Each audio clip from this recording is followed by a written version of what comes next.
The following is a conversation with Elon Musk, DJ Saw, Matthew McDougall, Bliss Chapman, and Nolan Arbaugh about Neuralink and the future of humanity. Elon, DJ, Matthew, and Bliss are, of course, part of the amazing Neuralink team, and Nolan is the first human to have a Neuralink device implanted in his brain.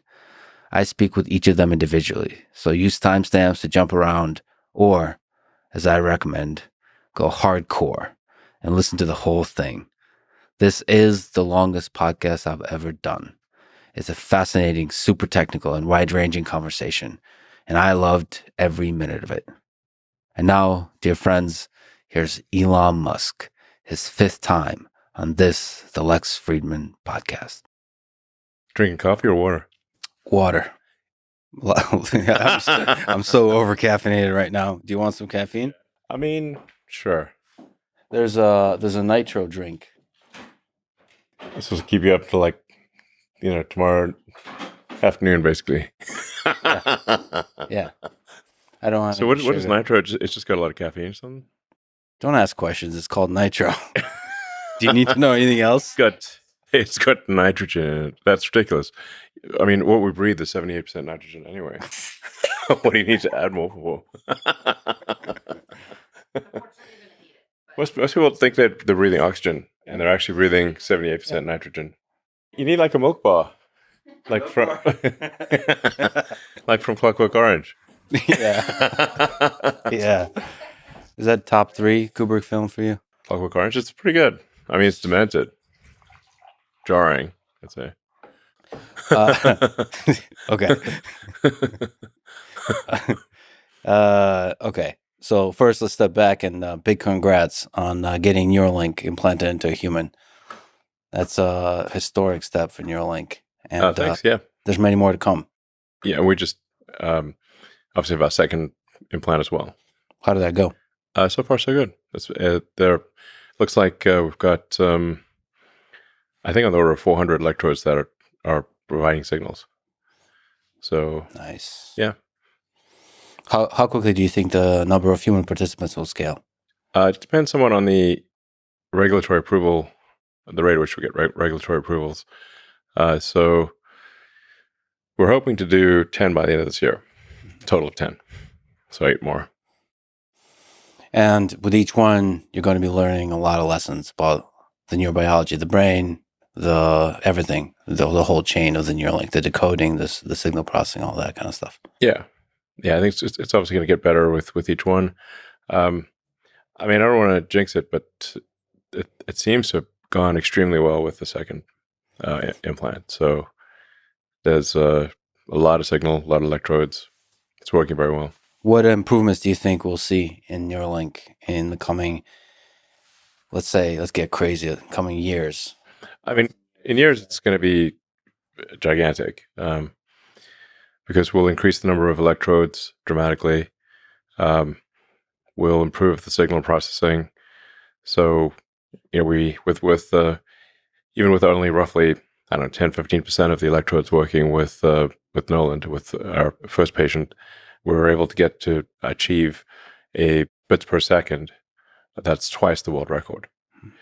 So I think we'll start like vastly exceeding the world record by orders of magnitude in the years to come.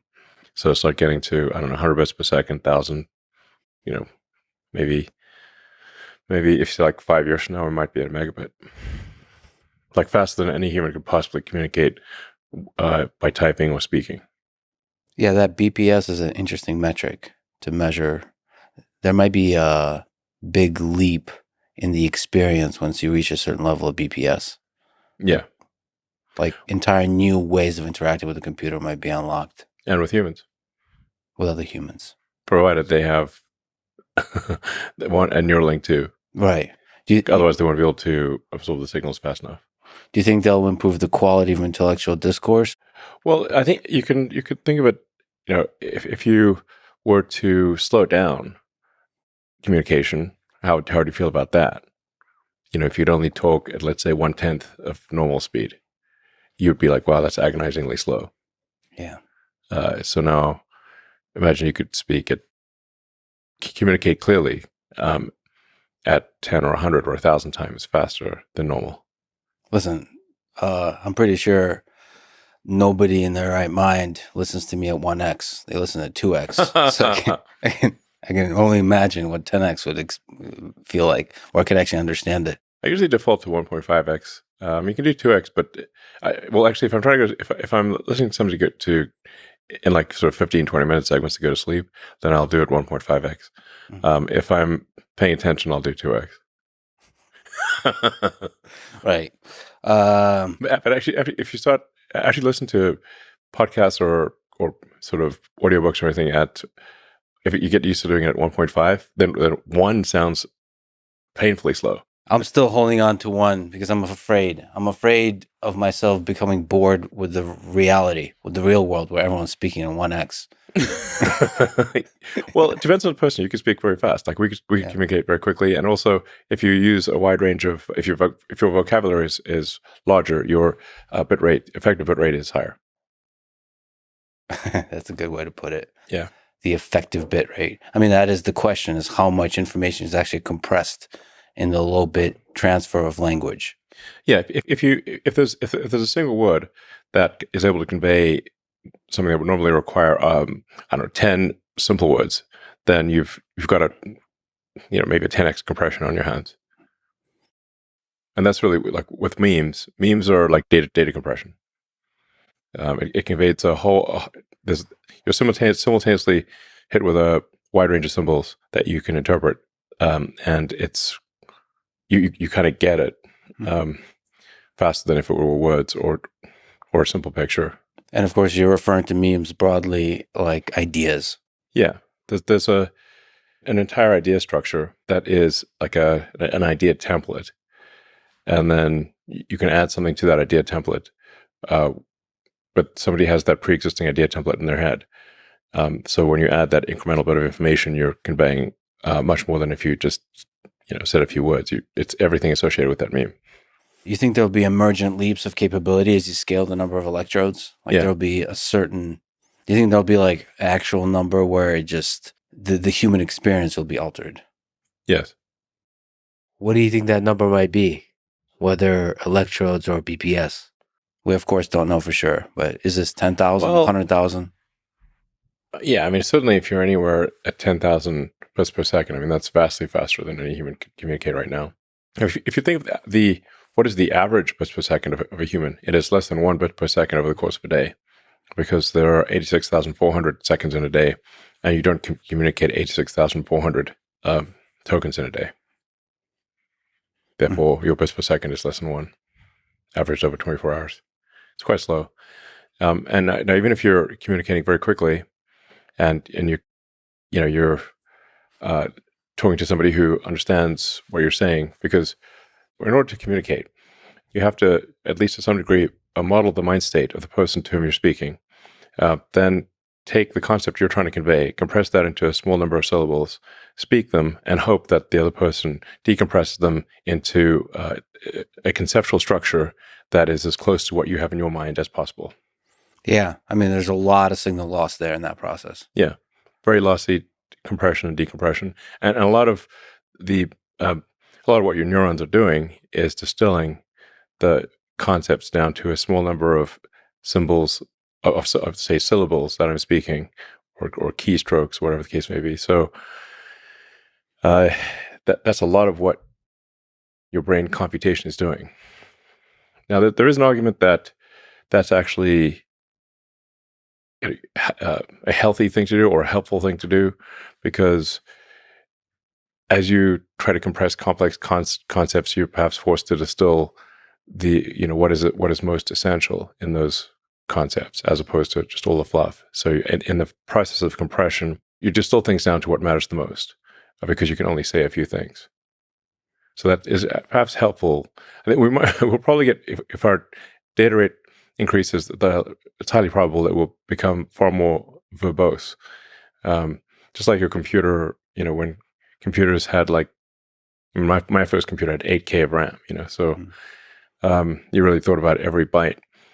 And, now you got computers with many gigabytes of RAM. So, if you want to do an iPhone app that just says "Hello World," it's probably, I don't know, several megabytes minimum, a bunch of fluff. But nonetheless, we still prefer to have the computer with the more memory and more compute. So the long-term aspiration of Neuralink is to improve the AI-human symbiosis by increasing the bandwidth of the communication. Because even if in the most benign scenario of AI, you have to consider that the AI is simply going to get bored waiting for you to spit out a few words. I mean, if the AI can communicate at terabits per second and you're communicating at, bits per second, it's like talking to a tree. Well, it is a very interesting question for a super intelligent species. What use are humans? I think there is some argument for humans as a source of will. Will, yeah, source of will or purpose. So if you consider the human mind as being essentially there's the primitive limbic elements, which basically even like reptiles have, and there's the cortex, the thinking and planning part of the brain. Now, the cortex is much smarter than the limbic system, and yet is largely in service to the limbic system. It's trying to make the limbic system happy. I mean, the sheer amount of compute that's gone into people trying to get laid is insane. Without actually seeking procreation, they're just literally trying to do this sort of simple motion, and they get a kick out of it. Yeah. So this simple, which in the abstract rather absurd motion, which is sex, the cortex is putting a massive amount of compute into trying to figure out how to do that. So like 90% of distributed compute of the human species is spent on trying to get laid, probably. Like a massive large amount. percentage. Yeah. There's no purpose to most sex except hedonistic. It's just sort of a joy or whatever, dopamine release. Now, once in a while, it's procreation, but for humans, modern humans, it's mostly recreational. And so your cortex, much smarter than your limbic system, is trying to make the limbic system happy because the limbic system wants to have sex. So, or wants some tasty food or whatever the case may be. And then that is then further augmented by the tertiary system, which is your phone, your laptop, iPad, whatever, all your computing stuff. That's your tertiary layer. So you're actually already a cyborg. You have this tertiary compute layer, which is in the form of your computer with all the applications, all your compute devices. And so in the getting laid front, there's actually a massive amount of digital compute also trying to get laid. With like Tinder and whatever, Yeah. So the compute that we humans have built is also participating. Yeah. I mean, there's like gigawatts of compute going into getting laid, of digital compute. Yeah. What if AGI was... This is happening as we speak. If we merge with AI, it's just going to expand the compute that we humans use. Pretty much. To try to get laid. It's one of the things, certainly, yeah. Yeah. But what I'm saying is that yes, like is there a use for humans? Well, there's this fundamental question of what's the meaning of life? Why do anything at all? And so if our simple limbic system provides a source of will to do something, that then goes to our cortex, that then goes to our, tertiary compute layer, then, I don't know, it might actually be that the AI in a benign scenario is simply trying to make the human limbic system happy. Yeah, it seems like the will is not just about the limbic system. There's a lot of interesting, complicated things in there. We also want power. That's limbic too, I think.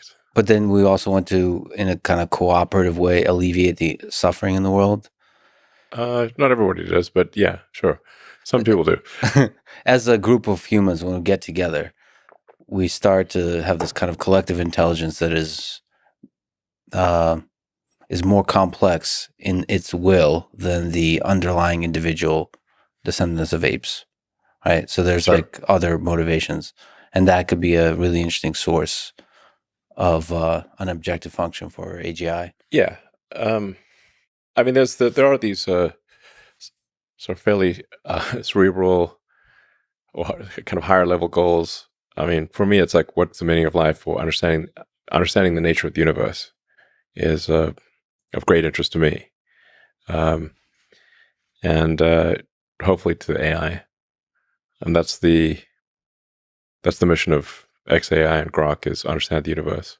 So do you think people, when you have a Neuralink with 10,000, 100,000 channels, most of the use cases will be communication with AI systems? Well, if assuming that there are not, I mean, there's solving basic neurological issues that people have. You know, if they've got damaged neurons in their spinal cord or neck, or as is the case with our first two patients, then this obviously the first order of business is solving fundamental neuron damage in the spinal cord, neck, or in the brain itself. So, our second product is called Blindsight, which is to enable people who are completely blind, lost both eyes or optic nerve, or just can't see at all, to be able to see by directly triggering the neurons in the visual cortex. So we're just starting at the basics here. So it's like the simple stuff, relatively speaking, is solving neuron damage. Mm-hmm. It can also solve, I think, probably schizophrenia. If people have seizures of some kind, it could probably solve that. It could help with memory. There's like a kind of a tech tree, if you will, of like, you got the basics. Like you need literacy before you can have, Lord of the Rings. Mm-hmm. Got it. Do you have letters and alphabet? Okay, great. Words, then eventually you get sagas. So, I think there may be some, things to worry about in the future, but the first several years are really just solving basic neurological damage.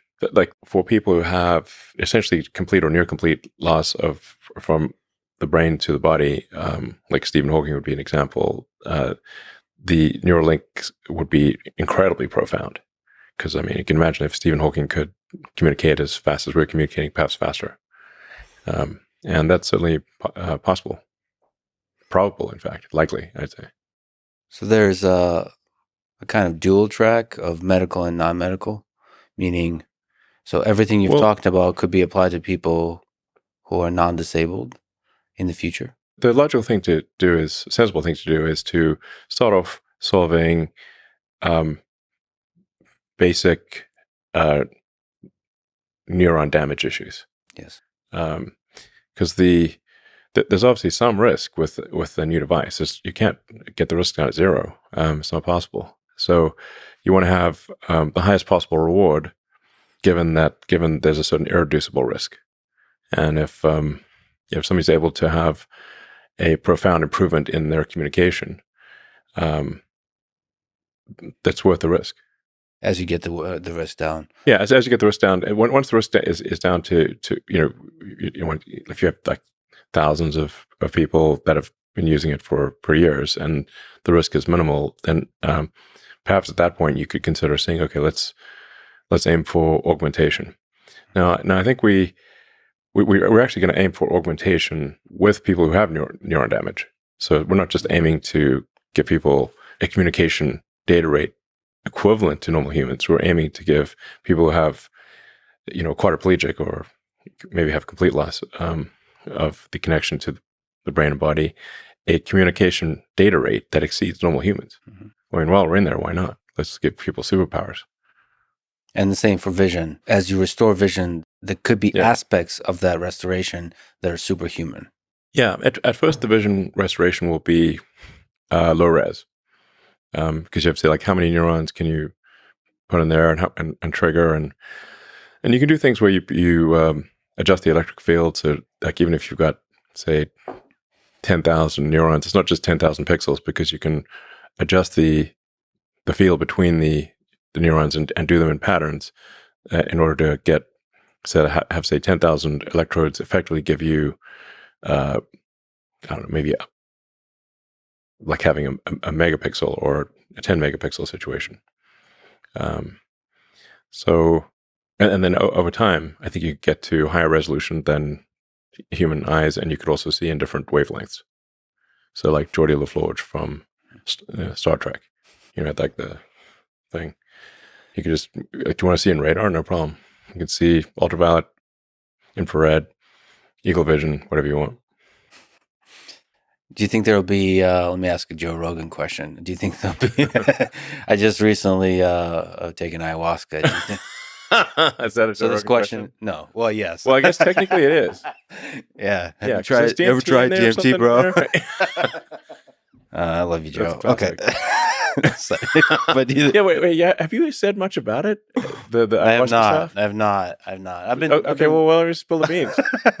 It was a truly incredible. Don't turn the tables on you. Wow. Yeah. I mean, you're in the jungle. Yeah, amongst the trees, myself. Yeah, it must have been crazy. And the shaman. Yeah. With the insects, with the animals all around you, like jungle as far as I can see. That's the way to do it. Things are gonna look pretty wild. Yeah, pretty wild. I took an extremely high dose. Just don't go hugging an anaconda or something, You haven't lived unless you made love to an anaconda. I'm sorry. But snakes and ladders. Yeah, I took extremely high dose of 9 cups and damn. Okay, that sounds like a lot. Like, what's is normal just 1 cup or 1 or 2? Well, usually 1. Yeah. You went wait, like right off the bat, or did you work your way up to it? So I you just jumped in at the deep end across 2 days, because on the first day I took 2, and it was a ride, but it wasn't quite like it wasn't like a revelation. It wasn't into deep space type of ride. It was just like a little airplane ride. I saw some trees and some visuals and all that. I just saw a dragon and all that kind of stuff. But at 9 cups, you went to Pluto, I think. Pluto, yeah. No, deep space. Deep space. No, one of the interesting aspects of my experience is I thought I would have some demons, some stuff to work through. That's what people. That's what everyone says. No one ever says. Yeah, I exactly. had nothing. I had all positive. I had just so full. Pure soul. I don't think so. I don't know. But I kept thinking about it. It had like extremely high resolution. Okay. Thoughts about the people I know in my life. You were there. Okay. It was and it's just.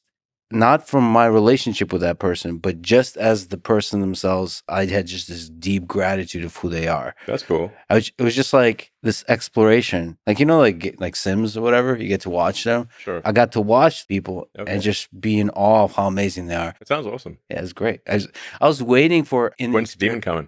Exactly. Maybe I'll have some negative thoughts. Nothing. I had just extreme gratitude for them. And then also a lot of space travel. Space travel to where? So here's what it was. It was people, the human beings that I know, they had this kind of, the best way to can describe it is they had a glow to them.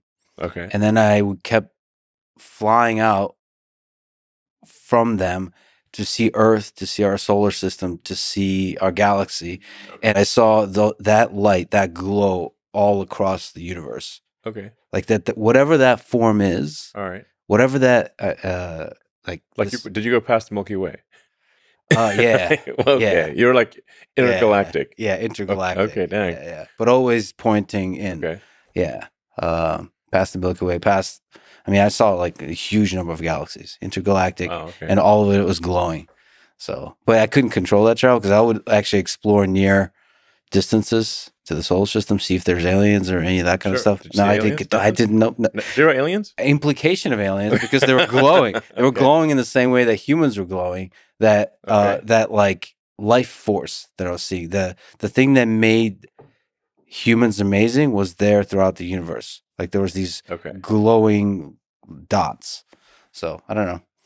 It made me feel like there is life. No, not life, but something, whatever makes humans amazing all throughout the universe. Sounds good. Yeah, it was amazing. No demons. No demons. I looked for the demons. There's no demons. There were dragons, and they're pretty awesome. So the thing about trees. Was there anything scary at all? dragons, but they weren't scary. They were They were protective. So the thing like is, Puff the Magic Dragon. No, it was more like Game of Thrones kind of dragons. They weren't very friendly. They were very big. So the thing is about giant trees at night, which is where I was. I mean, the jungle's kind of scary. Yeah, the trees started to look like dragons, and they were all like looking at me. Sure. Okay. And it didn't seem scary. They seemed like they were protecting me. And they, the shaman and the people didn't speak any English, by the way, which made it even scarier. Okay. Because we're not even like, we're worlds apart in many ways. It just, but yeah, there was not. They talk about the mother of the forest protecting you, and that's what I felt like. And you're way out in the jungle. Way out. This is not like a tourist retreat. Like 10 miles outside of Rio or something. No, we went. No, this is not a. You're this is deep, not deep Amazon. So me and this guy named Paul Rosalie, who basically is Tarzan. He lives in the jungle. We went out deep, and we just went crazy. Wow, yeah. Cool. Yeah. So anyway, can I get that same experience in a Neuralink? Probably, yeah. I guess that is the question for non-disabled people. Do you think that there's a lot in our perception, in our experience of the world that could be explored, that could be played with using Neuralink? Yeah, I mean, Neuralink it's really a generalized input-output device. It's reading electrical signals and generating electrical signals. And I mean, everything that you've ever experienced in your whole life, smell, emotions, all of those are electrical signals. So it's kind of weird to think that your entire life experience is distilled down to electrical signals from neurons, but that is in fact the case. If that's at least what all the evidence points to. So, I mean,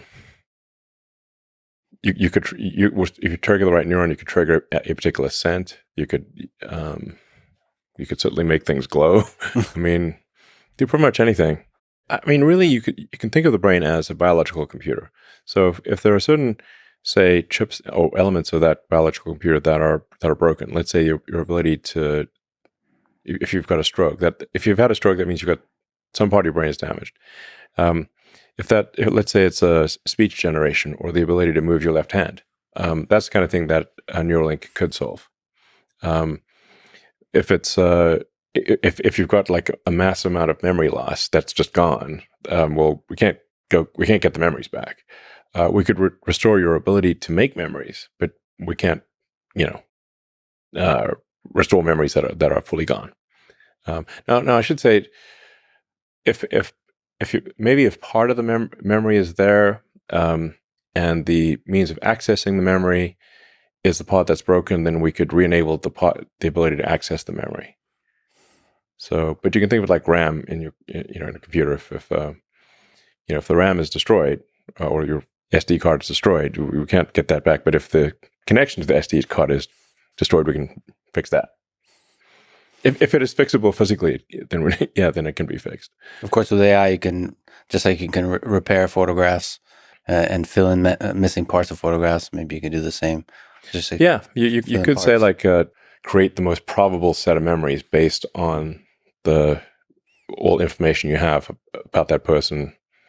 You could then it would be probabilistic restoration of memory. Now we're getting pretty esoteric here, but that is one of the most beautiful aspects of the human experience, is remembering the good memories. Like we live most of our life, as Danny Kahneman has talked about, in our memories, not in the actual moment. We're collecting memories and we kind of relive them in our head. And that's the good times. If you just integrate over our entire life, it's remembering the good times. Sure. That produces the largest amount of happiness. And so, yeah, well, I mean, what are we but our memories? And what is death but the loss of memory? Loss of information. If you could say like, well, if you could you run a thought experiment, what if you were disintegrated painlessly and then reintegrated a moment later, like teleportation, I guess, provided there's no information loss. The fact that your one body was disintegrated is irrelevant.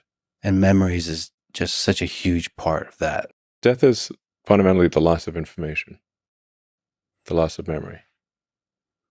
So if we can store them as accurately as possible, we basically achieve a kind of immortality. Yeah.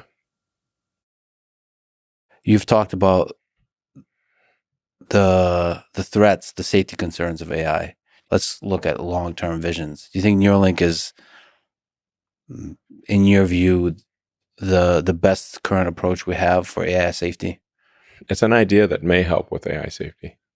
Certainly not. I wouldn't want to claim it's like some panacea or something. That's a sure thing. But I mean, many years ago, I was thinking like, well, what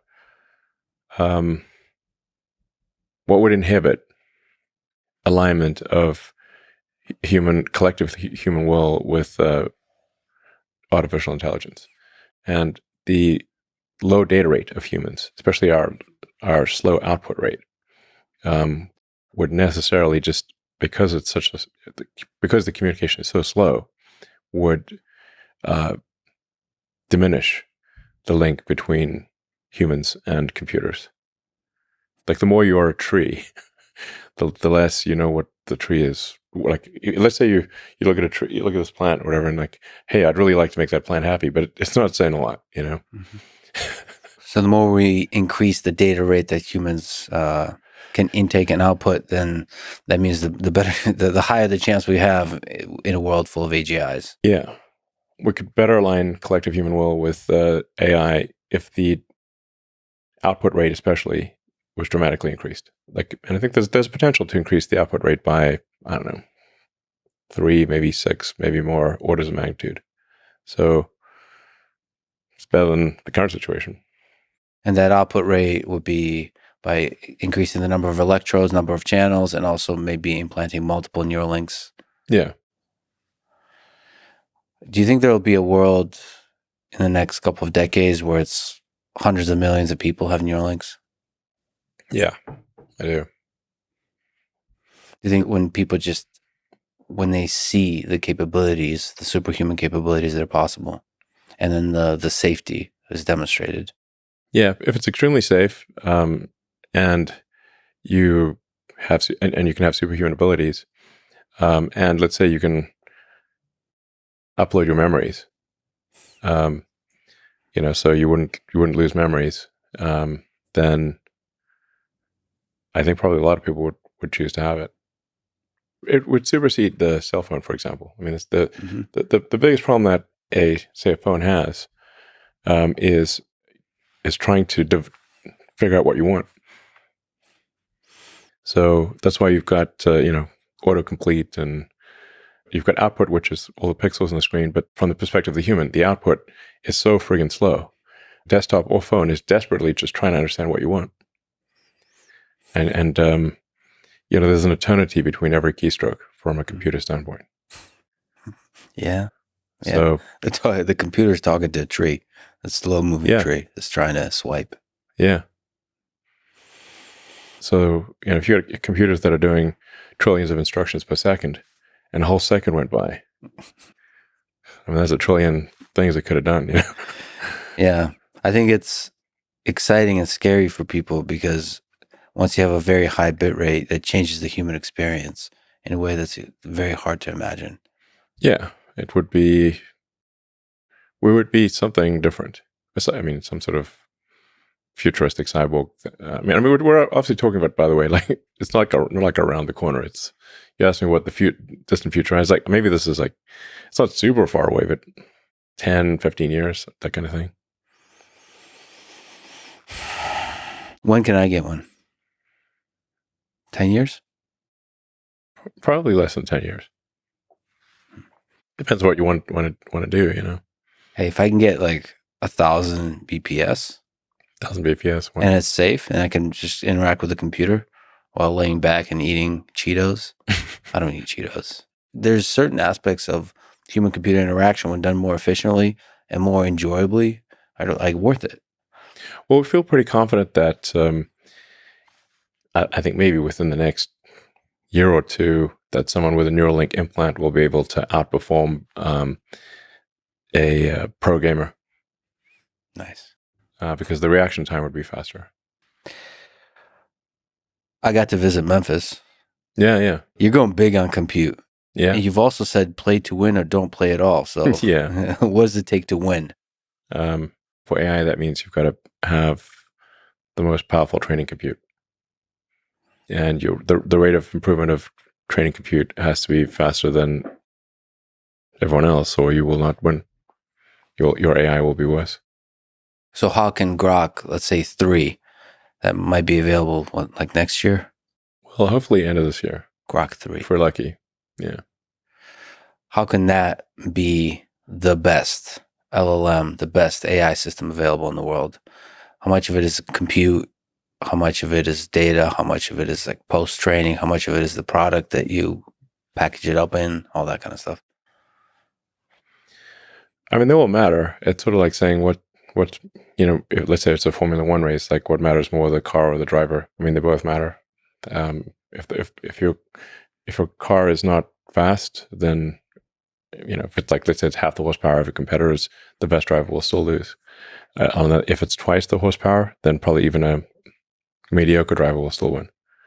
So the training computer is kind of like the engine. There's horsepower of the engine. So you want to try to do the best on that, and then how efficiently do you use that training compute, and how efficiently do you do the inference, the use of the AI. So obviously that comes down to human talent, and then what unique access to data do you have? That's also plays a role. You think Twitter data would be useful? Yeah, I mean, I think most of the leading AI companies have already scraped all the Twitter data. Not I think they have. So I don't know, on a go forward basis, what's useful is the fact that it's up to the second. Yes. That's because it's hard for them to scrape in real time. So there's an immediacy advantage that Grok has already. I think with Tesla and the real-time video coming from the several million cars, ultimately tens of millions of cars, with Optimus, there might be hundreds of millions of Optimus robots, maybe billions, learning a tremendous amount from the real world. That's the biggest source of data. I think ultimately is sort of Optimus. Optimus is going to be the biggest source of data because reality scales. Reality scales to the scale of reality. It's actually humbling to see how little data humans have actually been able to accumulate. Really, if you say how many trillions of usable tokens have humans generated, where on a non-duplicative, like discounting spam and repetitive stuff, it's not a huge number. You run out pretty quickly. And Optimus can go. So Tesla cars unfortunately have to stay on the road.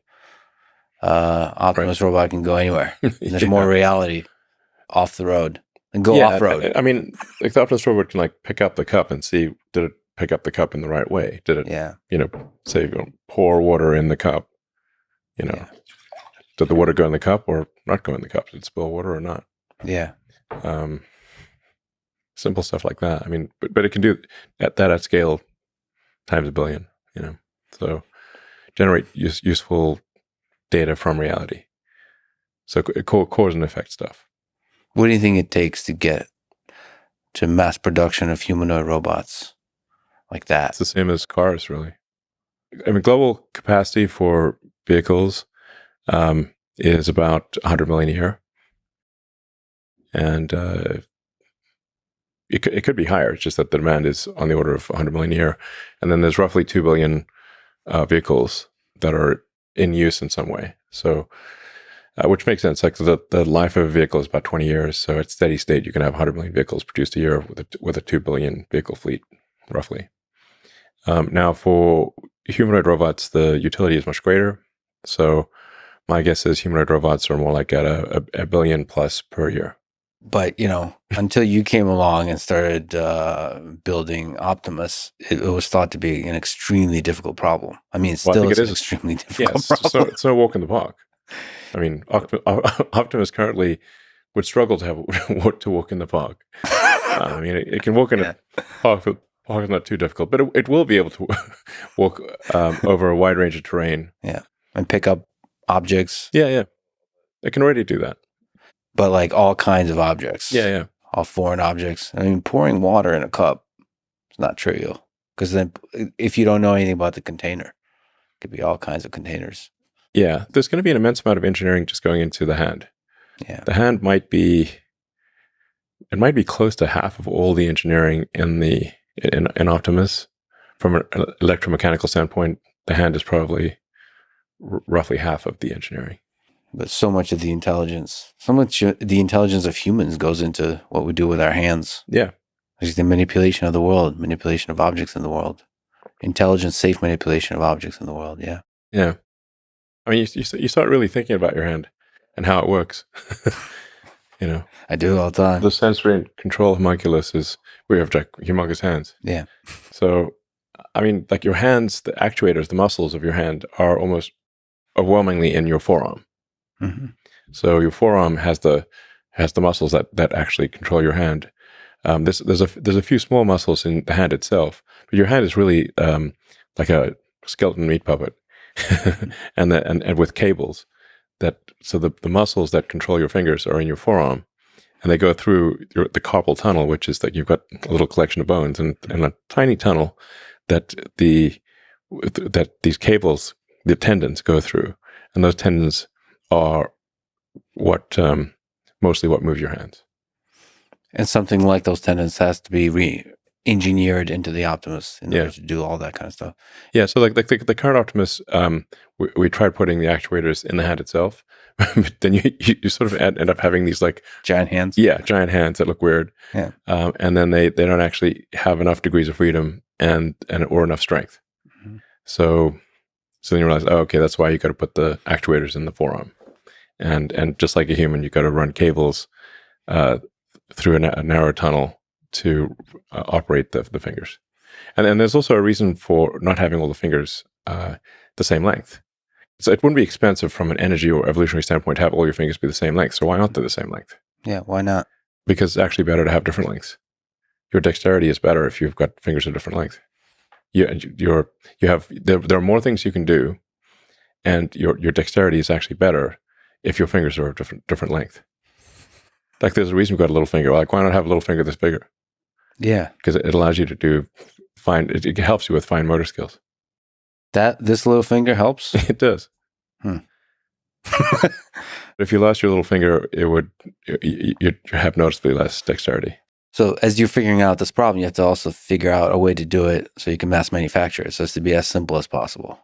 It's actually going to be quite complicated. The as possible part is it's quite a high bar. If you want to have a humanoid robot that can do things that a human can do, it's a very high bar. So our new arm has 22 degrees of freedom instead of 11, and has the actuators in the forearm. And these all the actuators are designed from scratch. From physics first principles. The sensors are all designed from scratch, and we'll continue to put a tremendous amount of engineering effort into improving the hand. Like the hand, by hand I mean like the entire forearm from elbow forward. Mm-hmm. Is really the hand. So that's incredibly difficult engineering, actually. And so the simplest possible version of a humanoid robot that can do even most, perhaps not all, of what a human can do is actually still very complicated. It's not simple. It's very difficult. Can you just speak to what it takes for a great engineering team? For you, what I saw in Memphis, the supercomputer cluster, is just this intense drive towards simplifying the process, understanding the process, constantly improving it, constantly iterating it.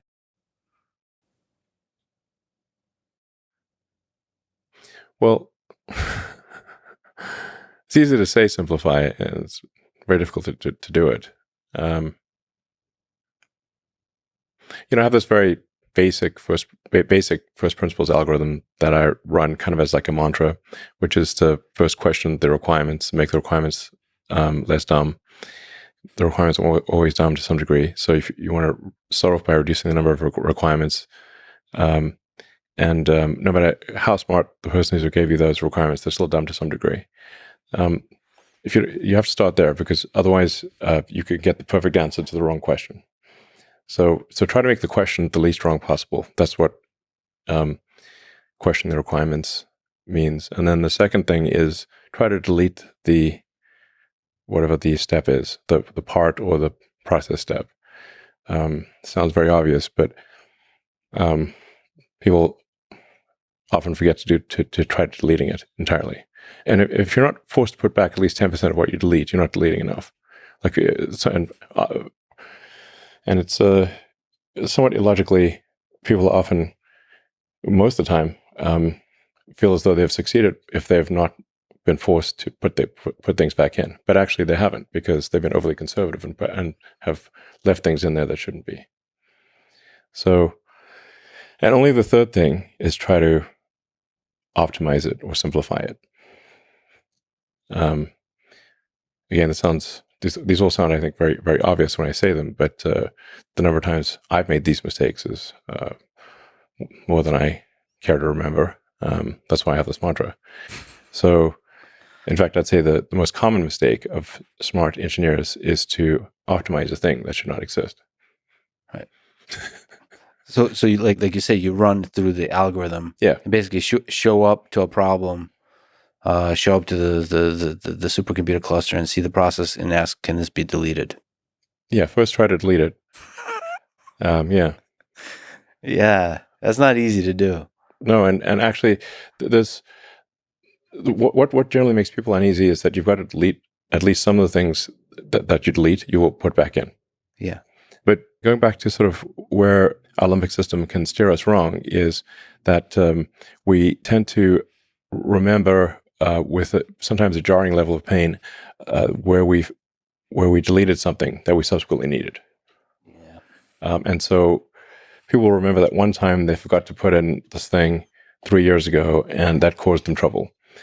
And so they overcorrect, and then they put too much stuff in there and overcomplicate things.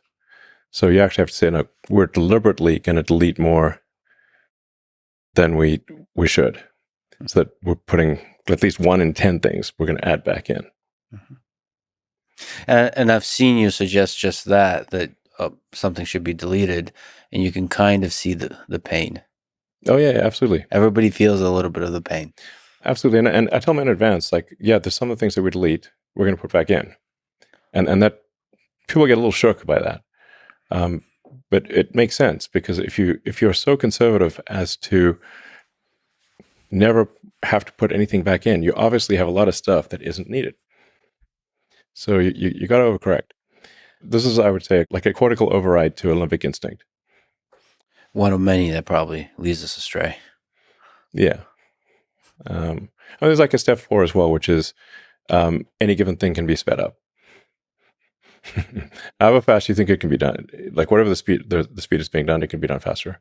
Mm-hmm. But you shouldn't speed things up until you try to delete it and optimize it. Otherwise, you're speeding up something that shouldn't exist is absurd. And then the fifth thing is to automate it. Yeah. And I've gone backwards so many times where I've automated something, sped it up, simplified it, and then deleted it. Yeah. And I got tired of doing that. So that's why I've got this mantra that is a very effective 5-step process. It works great. Well, when you've already automated, deleting must be real painful. Yeah. It's great. It's like, wow, I really wasted a lot of effort there. Yeah.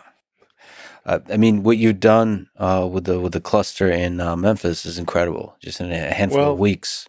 Yeah, it's not working yet, so I don't want to pop the champagne corks. In fact, I have a call in a few hours with the Memphis team because we're having some power fluctuation issues. So, yes. It's like kind of when you do synchronized training, when you've all these computers that are training, where the training is synchronized to the sort of millisecond level, it's like having an orchestra, and then the orchestra can go loud to silent very quickly, at sub-second level, and then the electrical system kind of freaks out about that. Like if you suddenly see giant shifts 10-20 megawatts several times a second, this is not what electrical systems are expecting to see. So that's one of the main things you have to figure out: the cooling, the power, and then on the software as you go up the stack, how to do the distributed compute, all of that. All of that has to be worked. Today's problem is dealing with extreme power jitter. Power jitter. Yeah. There's a nice ring to that. So that's okay. And you stayed up late into the night, as you often do there. Last week, yeah. Last week, yeah. Yeah, we finally got training going at, oddly enough, roughly 4:20 a.m.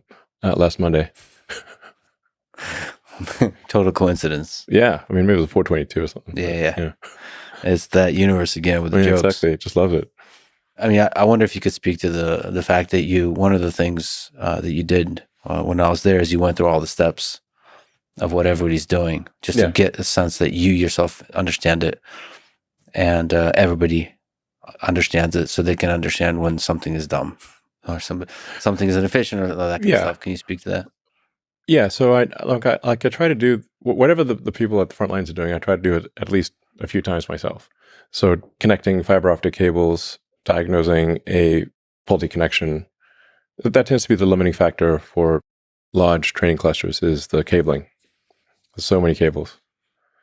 Because for a coherent training system where you've got RDMA, remote direct memory access, the whole thing is like one giant brain. So it's you've got any to any connection. So it's the any GPU can talk to any GPU out of 100,000.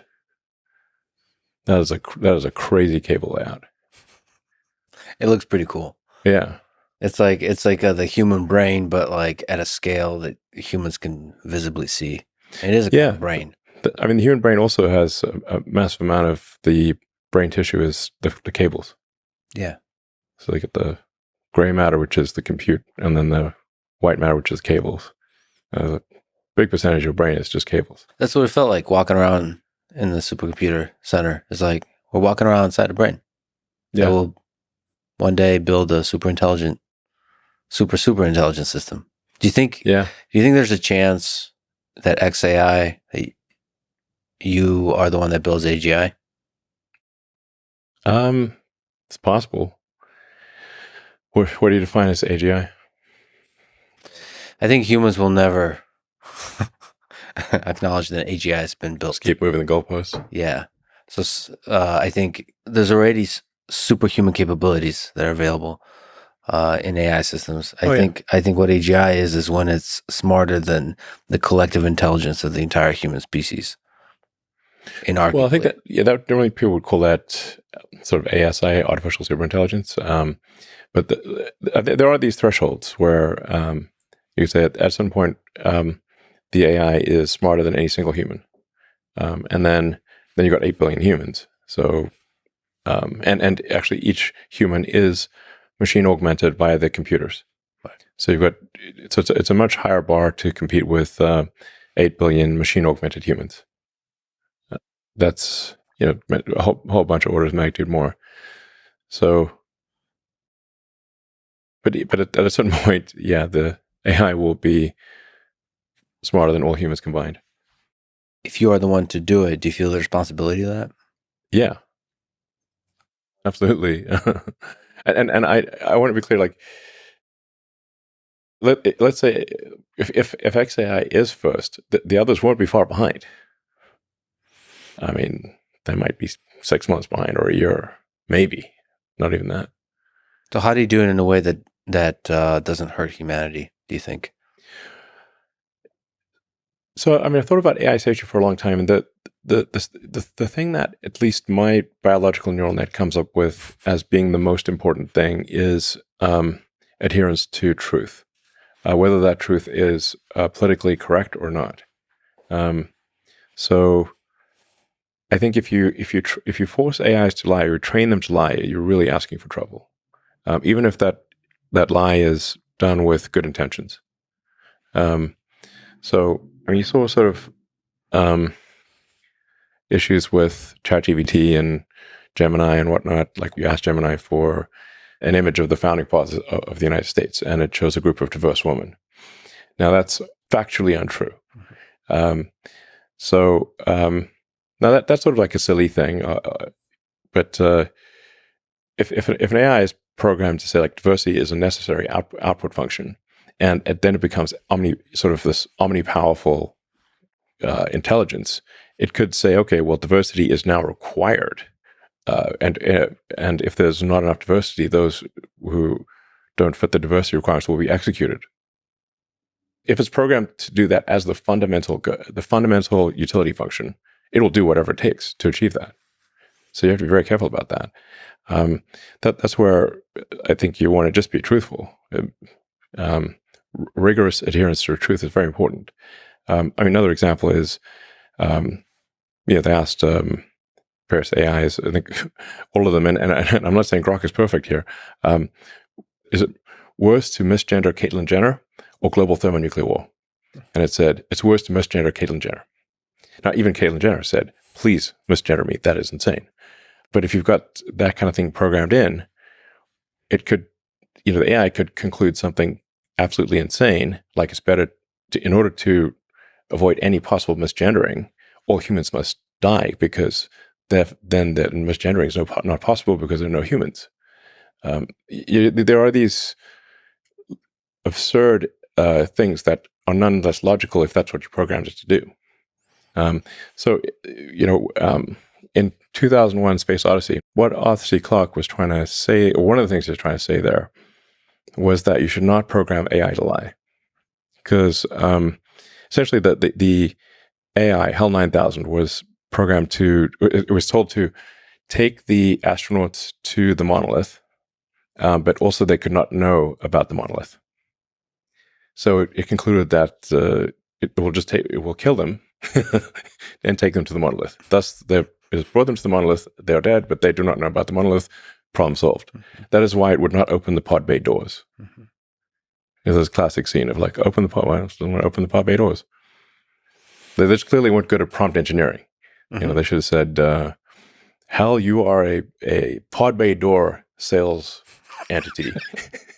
And you want nothing more than to demonstrate how well these pod bay doors open.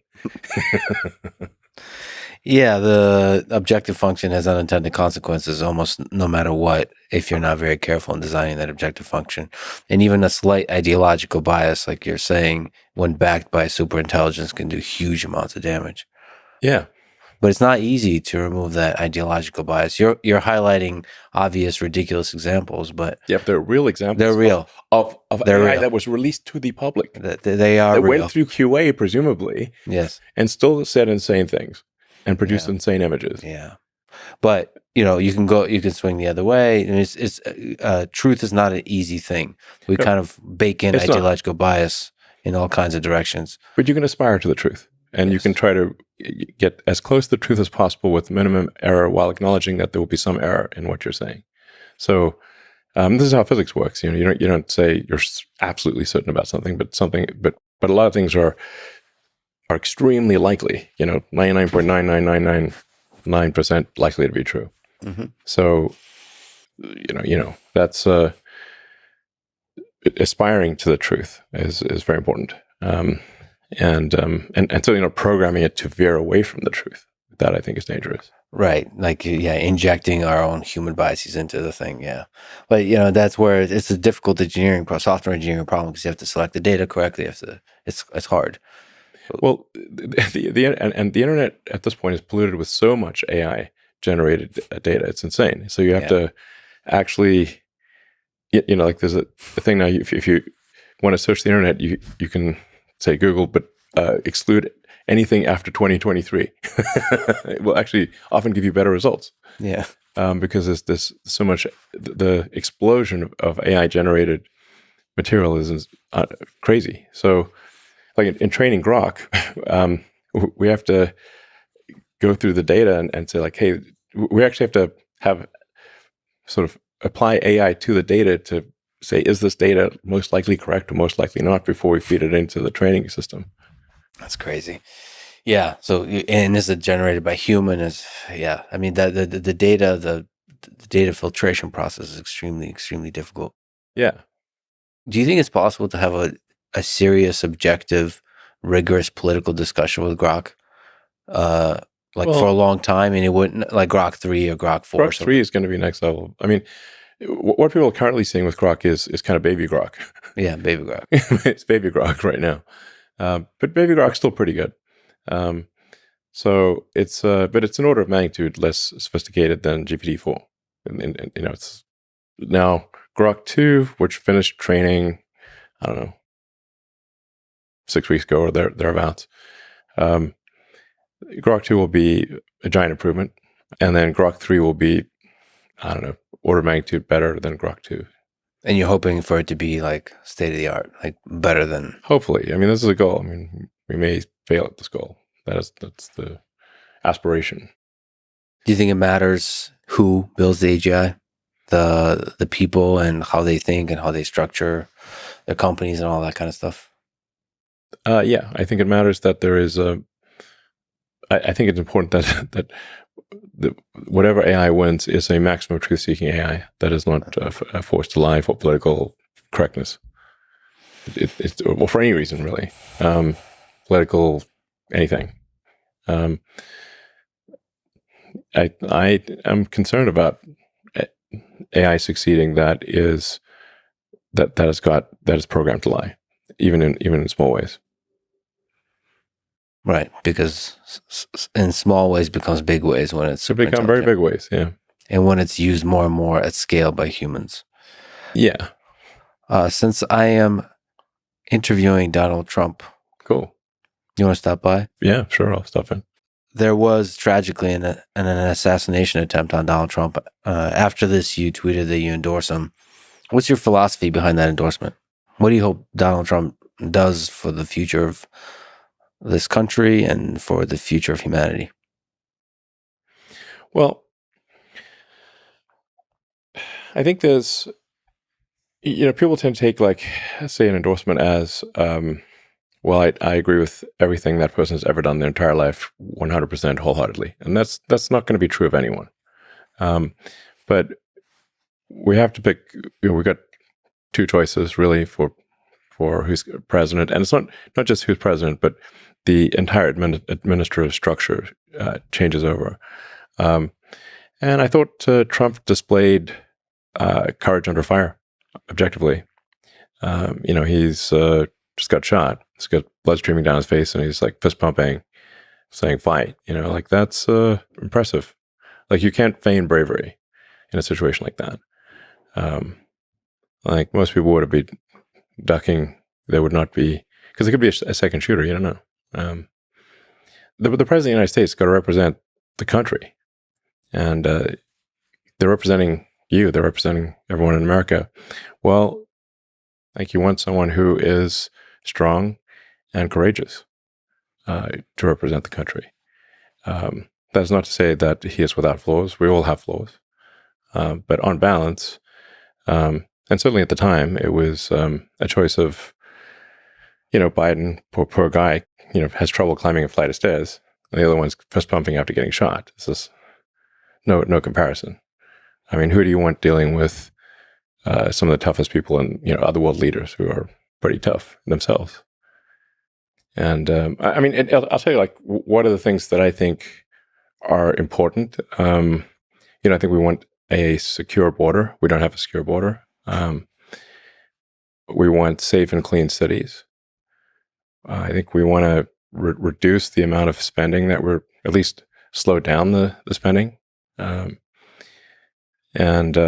we're currently spending at a rate that is bankrupting the country. The interest payments on U.S. debt this year exceeded the entire Defense Department spending. If this continues, all of the federal government taxes will simply be paying the interest. And you keep going down that road, and you end up, in the tragic situation that Argentina had back in the day. Argentina used to be one of the most prosperous places in the world. And hopefully with Milei taking over, he can restore that. But it was an incredible fall from grace for Argentina to go from being one of the most prosperous places in the world to being very far from that. So I think we should not take American prosperity for granted.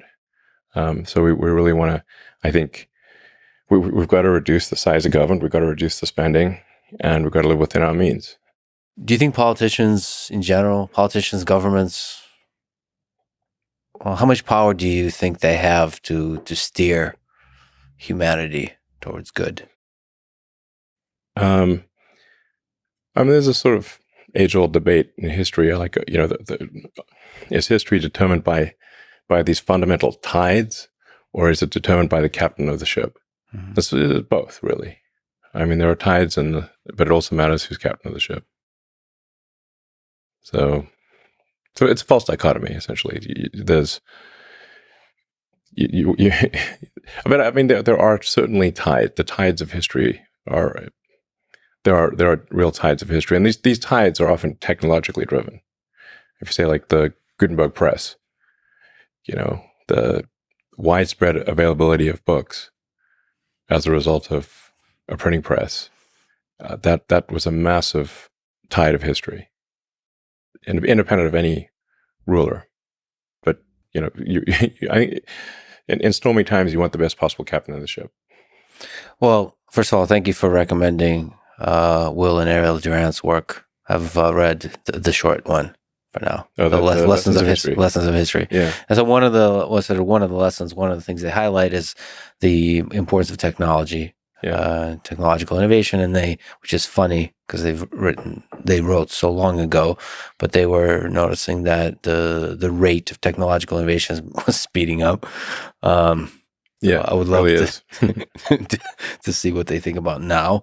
But yeah, so to me, the question is how much government, how much politicians get in the way of technological innovation and building versus like help it, and which politicians, which kind of policies help technological innovation. Because that seems to be, if you look at human history, that's an important component of empires rising and succeeding. Yeah. Well, I mean, in terms of dating civilization, the start of civilization, I think the start of writing, in my view, is what I think is probably the right starting point to date civilization. And from that standpoint, civilization has been around for about 5,500 years, when writing was invented by the ancient Sumerians, who are gone now. But the ancient Sumerians, in terms of getting a lot of firsts, those ancient Sumerians really have a long list of firsts. It's pretty wild. In fact, Durant goes through the list. It's like, you want to see firsts? We'll show you firsts. The Sumerians were just ass kickers. And then the Egyptians, who were right next door, relatively speaking, weren't that far, developed an entirely different form of writing, the hieroglyphics. Cuneiform and hieroglyphics are totally different. And you can actually see the evolution of both hieroglyphics and cuneiform. Like the cuneiform starts off being very simple, and then it gets more complicated. And then towards the end, it's like, wow, okay, they really get very sophisticated with the cuneiform. So I think of civilization as being about 5,000 years old. And Earth is, if physics is correct, 4.5 billion years old. So civilization has been around for 1 millionth of Earth's existence. Flash in the pan.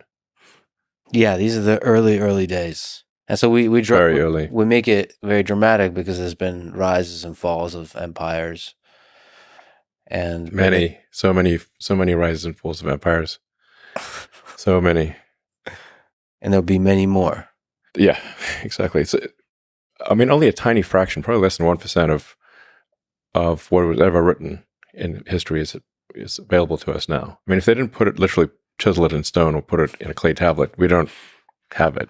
Yeah. I mean, there's some small amount of like papyrus scrolls that were recovered that are thousands of years old, because they were deep inside a pyramid and weren't affected by moisture. But other than that, it's really got to be in a clay tablet or chiseled. So the vast majority of stuff was not chiseled, because it takes a while to chisel things. So that's why we've got tiny fraction of the information from history. But even that little information that we do have, and the archaeological record shows so many civilizations rising and falling. It's wild. We tend to think that we're somehow different from those people. One of the other things that Durant highlights is that human nature seems to be the same. It just persists. Yeah, I mean, the basics of human nature are more or less the same. Yeah. So we get ourselves in trouble in the same kinds of ways, I think, even with the advanced technology. Yeah, I mean, you do tend to see the same patterns, similar patterns, for civilizations where they go through a life cycle like an organism. Sort of just like a human is sort of a zygote, fetus, baby, toddler, teenager. Eventually gets old and dies. The civilizations go through a life cycle. No civilization will last forever. What do you think it takes for the American empire to not collapse in the near-term future, in the next 100 years, to continue flourishing?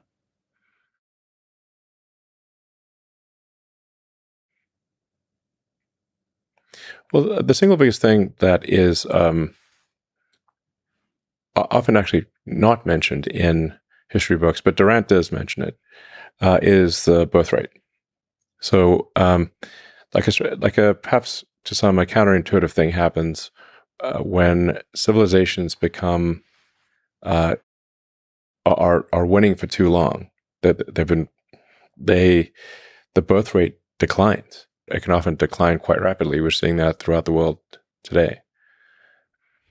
Currently, South Korea is I think maybe the lowest fertility rate, but there are many others that are close to it. It's like 0.8, I think. If the birth rate doesn't decline further, South Korea will lose roughly 60% of its population. But every year that birth rate is dropping. And this is true through most of the world. I don't mean to single out South Korea. It's been happening throughout the world. So as soon as any given civilization reaches a level of prosperity, the birth rate drops. And now you can go and look at the same thing happening in ancient Rome. So Julius Caesar took note of this, I think, around 50-ish BC, and tried to pass, I don't know if he was successful, tried to pass a law to give an incentive for any Roman citizen that would have a third child. And I think Augustus was able to, well, he was, the dictator, so the Senate was just for show. I think he did pass a tax incentive for Roman citizens to have a third child, but those efforts were unsuccessful. Rome fell because the Romans stopped making Romans. That's actually the fundamental issue. And there were other things. There was they had quite a series of malaria epidemics and plagues and whatnot. But they had those before. It's just that the birth rate was far lower than the death rate. It really is that simple. Well, I'm saying that's more people. That's required at a fundamental level. If a civilization does not at least maintain its numbers, it will disappear. So perhaps the amount of compute that the biological computer allocates to sex is justified. In fact, we should probably increase it. Well, I mean, there's this hedonistic sex, which is, that's neither here nor there. Yeah. It's not productive. It doesn't produce kids. Well, what matters. I mean, Durant makes this very clear because he's looked at one civilization after another, and they all went through the same cycle.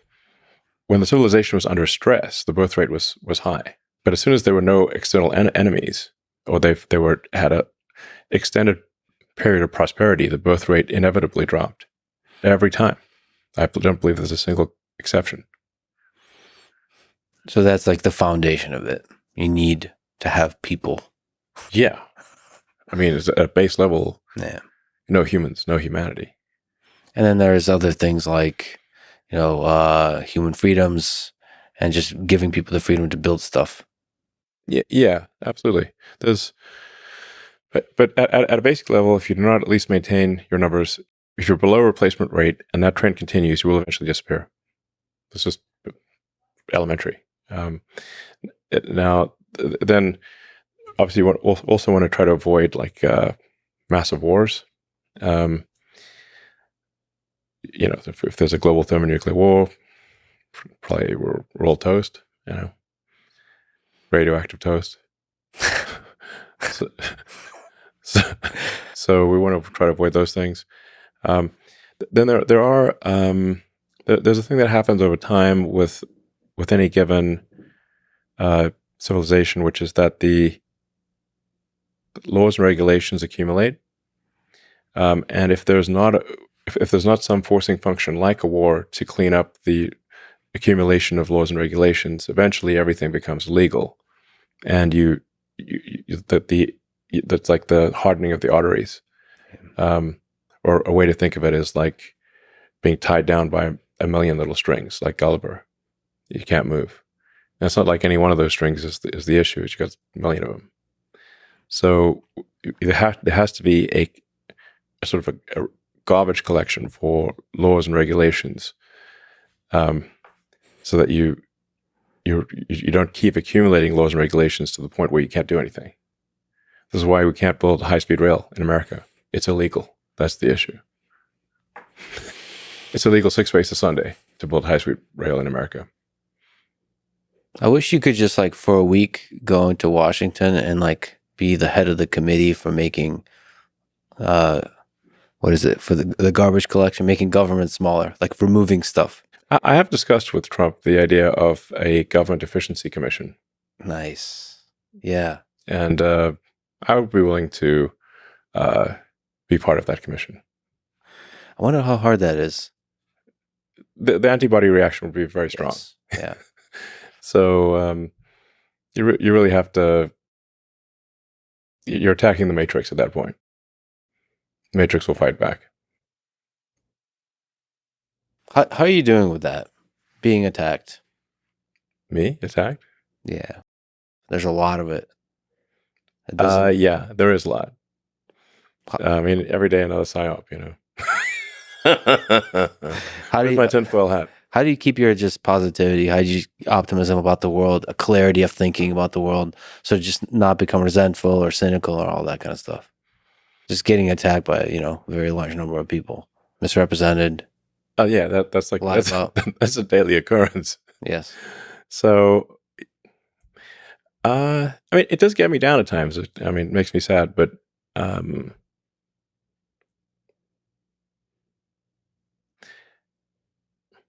I mean, at a certain point, you have to sort of say, look, the attacks are by people that actually don't know me.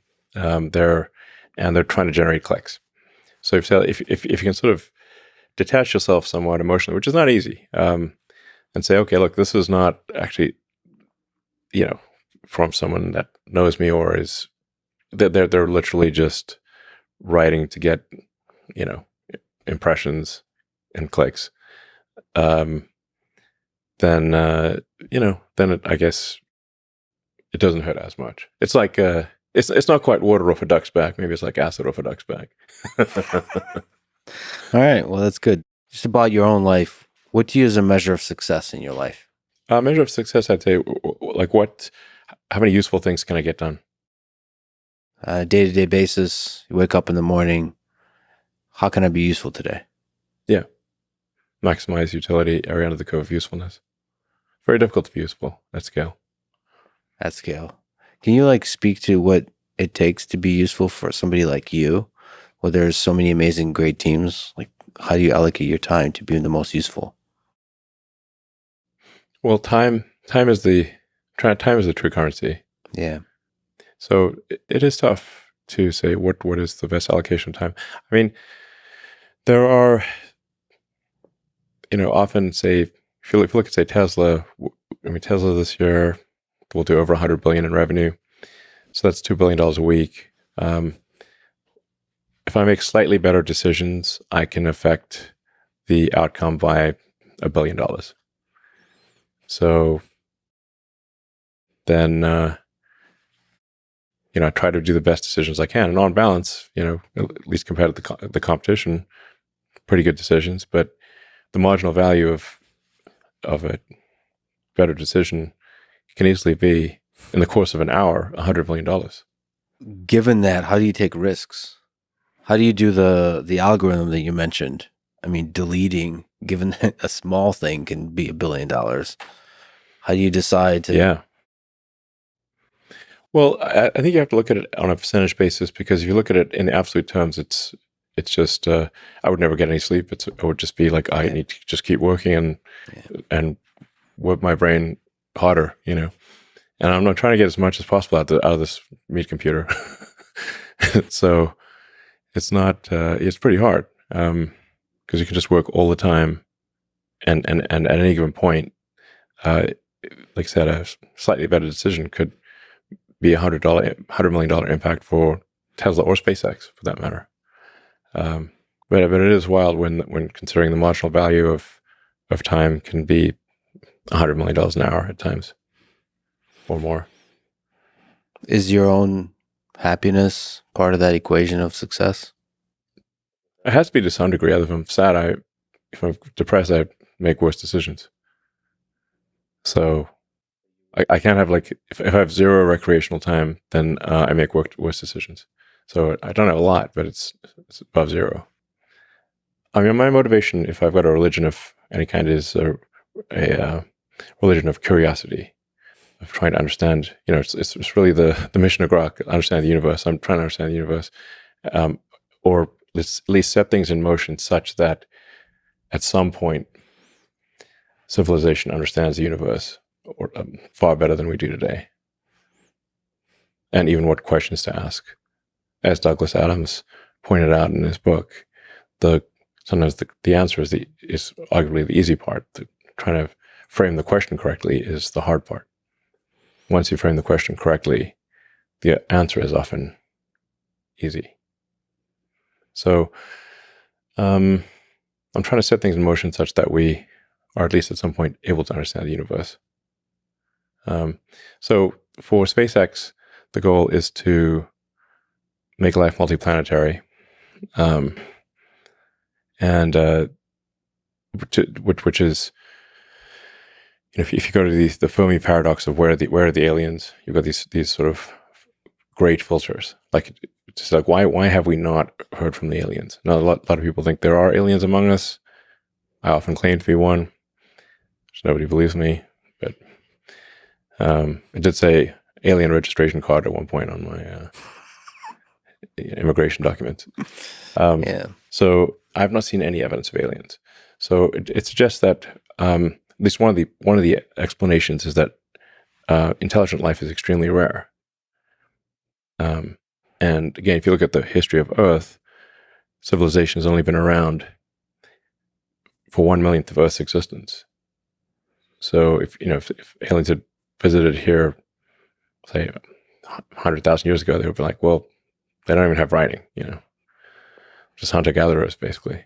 So, so how long does a civilization last? So for SpaceX, the goal is to establish a self-sustaining city on Mars. Mars is the only viable planet for such a thing. The moon is close, but it lacks resources, and I think is probably vulnerable to any calamity that takes out Earth. The moon is too close; it's vulnerable to a calamity that takes out Earth. So, I'm not saying we shouldn't have a moon base, but Mars would be far more resilient. The difficulty of getting to Mars is what makes it resilient. In going through these various explanations of why don't we see the aliens, why one of them is that they failed to pass these great filters, these key hurdles, and one of those hurdles is being a multi-planet species. So if you're a multi-planet species, then if something were to happen, whether that was a natural catastrophe or a man-made catastrophe, at least the other planet would probably still be around. So you don't have all the eggs in one basket. And once you are sort of a two-planet species, you can obviously extend life perhaps to the asteroid belt, to maybe to the moons of Jupiter and Saturn, and ultimately to other star systems. But if you can't even get to another planet, definitely not getting to star systems. And the other possible great filters, super powerful technology like AGI, for example. So you're basically trying to knock out one great filter at a time. Digital superintelligence is possibly a great filter. I hope it isn't, but it might be. Guys like, say, Jeff Hinton would say, he invented a number of the key principles in artificial intelligence.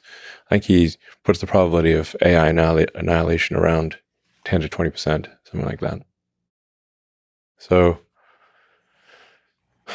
so it's not like, look on the bright side, it's 80% likely to be great. But I think AI risk mitigation is important. Being a multi-planet species would be a massive risk mitigation. And I do want to sort of, once again, emphasize the importance of having enough children to sustain our numbers and not plummet into population collapse, which is currently happening. Population collapse is a real and current thing. So the only reason it's not being reflected in the total population numbers is that as much is because people are living longer. But it's easy to predict, say, what the population of any given country will be. You just take the birth rate last year, how many babies were born, multiply that by life expectancy, and that's what the population will be steady state, unless if the birth rate continues at that level.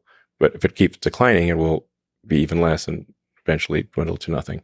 So I keep, banging on the baby drum here for a reason, because it has been the source of civilizational collapse over and over again throughout history. And so why don't we just not try to stave off that day? Well, in that way, I have miserably failed civilization, and I'm hoping to fix that. I would love to have many kids. Great. Hope you do. No time like the present. Yeah, I got to allocate more compute to the whole process. But apparently it's not that difficult. No, it's like unskilled labor. Well, one of the things you do for me, for the world, is to inspire us with what the future could be. And so some of the things we've talked about, some of the things you're building, alleviating human suffering with Neuralink and expanding the capabilities of the human mind, trying to build a colony on Mars. So creating a backup for humanity on another planet, and exploring the possibilities of what artificial intelligence could be in this world, especially in the real world AI, with hundreds of millions, maybe billions of robots walking around. There will be billions of robots. That seems virtual certainty. Well, thank you for building the future, and thank you for inspiring so many of us to keep building and creating cool stuff, including kids. Yeah, you're welcome. Go forth and multiply. Go forth and multiply. Thank you, Elon. Thanks for talking, brother. Thanks for listening to this conversation with Elon Musk. And now, dear friends, here's DJ Saw, the co-founder, president, and COO of Neuralink. When did you first become fascinated by the human brain? For me, I was always interested in understanding the purpose of things and how it was engineered to serve that purpose, whether it's organic or inorganic. Like we were talking earlier about your curtain holders. They serve a clear purpose, and they were engineered with that purpose in mind. And, growing up, I had a lot of interest in seeing things, touching things, feeling things, and trying to really understand the root of how it was designed to serve that purpose. And, obviously, brain is just a fascinating organ that we all carry. It's an infinitely powerful machine that has intelligence and cognition that arise from it. And, we haven't even scratched the surface in terms of how all of that occurs. But also at the same time, I think it took me a while to make that connection to really studying and building tech to understand the brain. Not until graduate school. There were a couple key moments in my life where some of those, I think, influenced how the trajectory of my life got me to studying what I'm doing right now.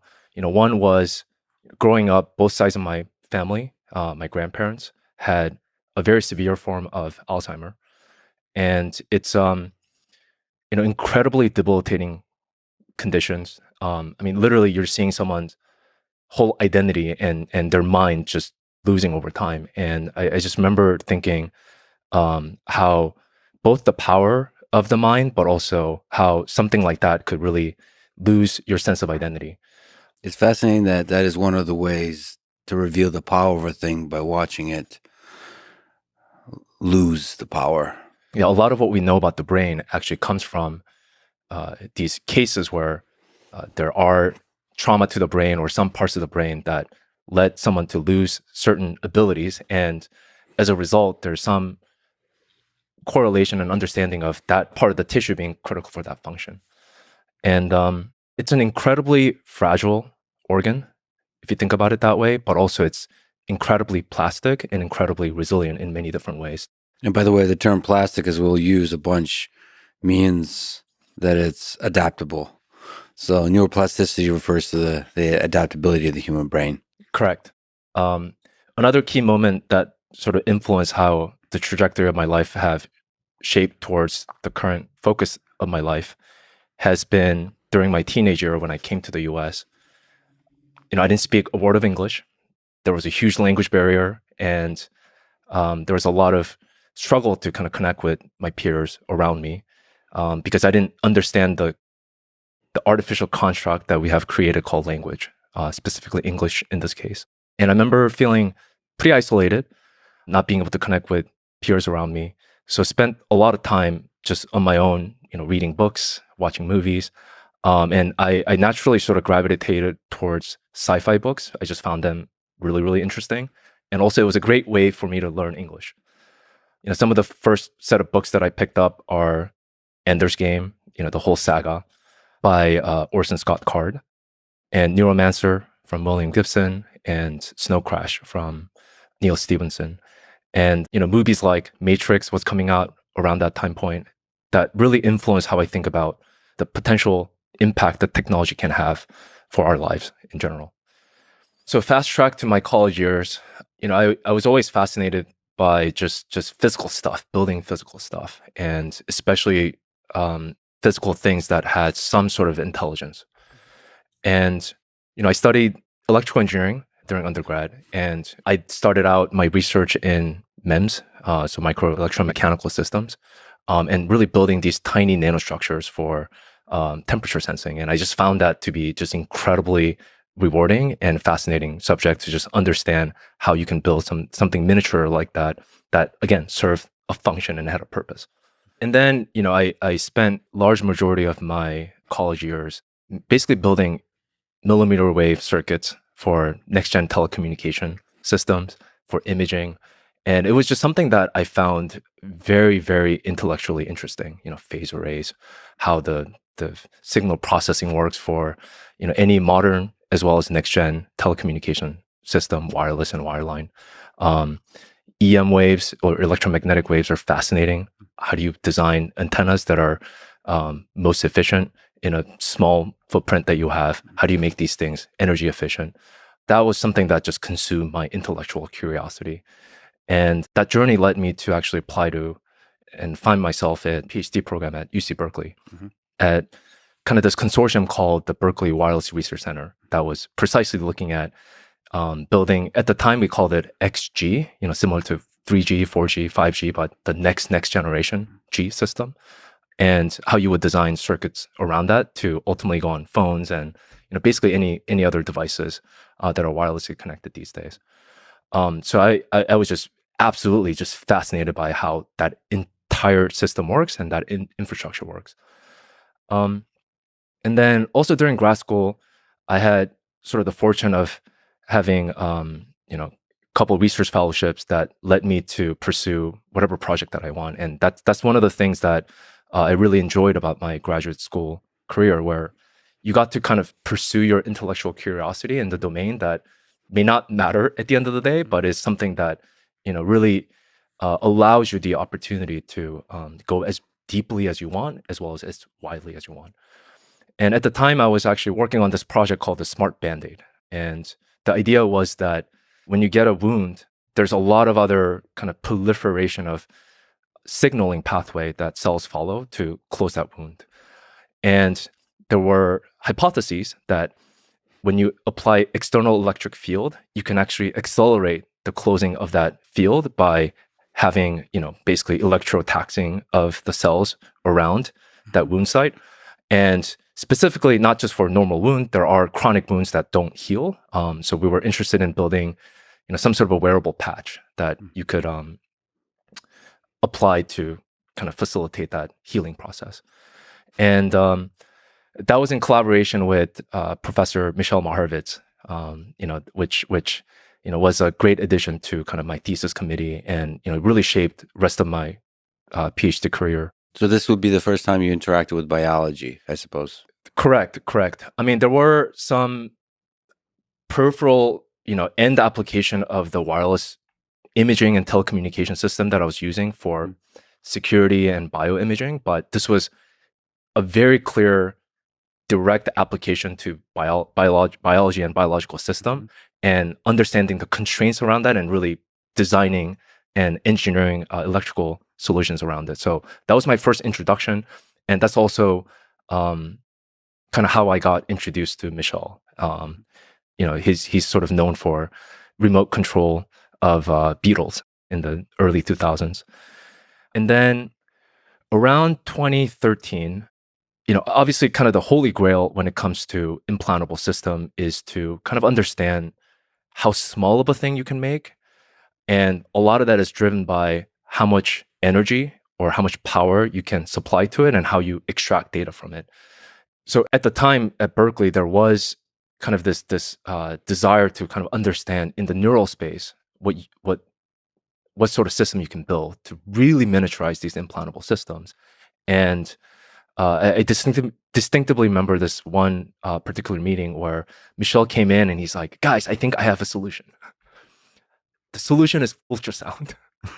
And then he proceeded to kind of walk through why that is the case.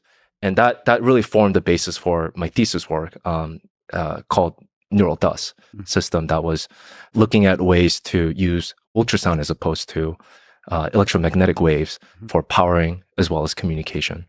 I guess I should step back and say the initial goal of the project was to build these tiny, about the size of a neuron, implantable system that can be parked next to a neuron, being able to record its state and being able to ping that back to the outside world for doing something useful. And as I mentioned, the size of the implantable system is limited by how you power the thing and get the data off of it. And at the end of the day, fundamentally, if you look at a human body, we're essentially a bag of salt water with some interesting proteins and chemicals, but it's mostly salt water that's very, very well temperature regulated at 37 degrees Celsius. And we'll get into why and later why that's an extremely harsh environment for any electronics to survive, as I'm sure you've experienced or maybe not experienced, dropping cell phone in a salt water in an ocean. It will instantly kill the device, right? But anyways, just in general, electromagnetic waves don't penetrate through this environment well, and just the speed of light, it is what it is. We can't change it. And based on the wavelength at which you are interfacing with the device, the device just needs to be big. Like these inductors needs to be quite big. And the general good rule of thumb is that you want the wavefront to be roughly on the order of the size of the thing that you're interfacing with. So an implantable system that is around 10 to 100 micron in dimension in a volume, which is about the size of a neuron that you see in a human body. You would have to operate at like hundreds of gigahertz, which, number one, not only is it difficult to build electronics operating at those frequencies, but also the body just attenuates that very, very significantly. So the interesting kind of insight of this ultrasound was the fact that ultrasound just travels a lot more effectively in the human body tissue compared to electromagnetic waves. And this is something that you encounter, and I'm sure most people have encountered in their lives when you go to, hospitals that are medical ultrasound, sonograph, right? And they go into very, very deep depth without attenuating too much of the signal. So, all in all, ultrasound, the fact that it travels through the body extremely well, and the mechanism to which it travels to the body really well is that just the wavefront is very different. It's electromagnetic waves are transverse, whereas in ultrasound waves are compressive. So it's just a completely different mode of wavefront propagation. And as well as speed of sound is orders and orders of magnitude less than speed of light, which means that even at 10 megahertz ultrasound wave, your wavefront ultimately is a very, very small wavelength. Mm-hmm. So if you're talking about interfacing with the 10 micron or 100 micron type structure, you would have 150 micron wavefront at 10 megahertz, and building electronics at those at those frequencies are much, much easier, and they're a lot more efficient. So the basic idea kind of was born out of using ultrasound as a mechanism for powering the device, and then also getting data back. So now the question is, how do you get the data back? The mechanism to which we landed on is what's called backscattering. This is actually something that is very common and that we interface on a day-to-day basis with our RFID cards, our radio frequency ID tags, where there's actually rarely, in your ID, a battery inside. There's an antenna and there's some sort of coil that has your serial identification ID. And then there's an external device called a reader that then sends a wavefront. And then you reflect back that wavefront with some sort of modulation that's unique to your ID. Mm-hmm. That's what's called backscattering, fundamentally. So the tag itself actually doesn't have to consume that much energy. And that was the mechanism to which we were kind of thinking about sending the data back. So when you have an external ultrasonic transducer that's sending ultrasonic wave to your implant, the neural dust implant, and it records some information about its environment, whether it's a neuron firing or some other state of the tissue that it's interfacing with, and then it just amplitude modulates the wavefront that comes back to the source. And the recording step would be the only one that requires any energy. So what would require energy in that little step? Correct. So it is that initial kind of startup circuitry mm-hmm. to get that recording, amplifying it, and then just modulating. Mm-hmm. And the mechanism to which that you can enable that is there is this specialized crystal called piezoelectric crystals that are able to convert sound energy into electrical energy and vice versa. So you can kind of have this interplay between the ultrasonic domain and electrical domain that is the biological tissue. So on the theme of parking very small computational devices next to neurons, that's the dream, the vision of brain-computer interfaces. Maybe before we talk about Neuralink, can you give a sense of the history of the field of BCI? What has been maybe the continued dream, and also some of the milestones along the way with the different approaches and the amazing work done at the various labs? I think a good starting point is going back to 1790s. I did not expect that. Where the concept of animal electricity, or the fact that body is electric, was first discovered by Luigi Galvani, where he had this famous experiment where he connected a set of electrodes to a frog leg and ran current through it, and then it started twitching, and he said, "Oh my goodness, body's electric." Yeah. So fast forward many, many years to 1920s, where Hans Berger, who is a German psychiatrist, discovered EEG, or electroencephalography, which is still around. There are these electrode arrays that you wear outside the skull that gives you some sort of neural recording. That was a very, very big milestone that you can record some sort of activities about the human mind. And then in the 1940s, there were these group of scientists, Renshaw, Forbes, and Morrison, that inserted these glass microelectrodes into the cortex and recorded single neurons. The fact that there's signal that are a bit more high resolution and high fidelity as you get closer to the source, let's say. And in the 1950s, these two scientists, Hodgkin and Huxley, showed up, and they built this beautiful, beautiful models of the cell membrane and the ionic mechanism, and had these like circuit diagram. And as someone who's an electrical engineer, it's a beautiful model that's built out of these partial differential equations, talking about flow of ions and how that really leads to how neurons communicate. And they won the Nobel Prize for that 10 years later in the 1960s. So in 1969, Ev Fetz from University of Washington published this beautiful paper called Operant Conditioning of Cortical Unit Activity, where he was able to record a single unit neuron from a monkey and was able to have the monkey modulated based on its activity and reward system. So I would say this is the very, very first example, as far as I'm aware, of closed loop, brain-computer interface, or BCI. The abstract reads, the activity of single neurons in precentral cortex of anesthetized monkeys was conditioned by reinforcing high rates of neuronal discharge with delivery of a food pellet. Auditory and visual feedback of unit firing rates was usually provided in addition to food reinforcement. Cool. So they actually got it done.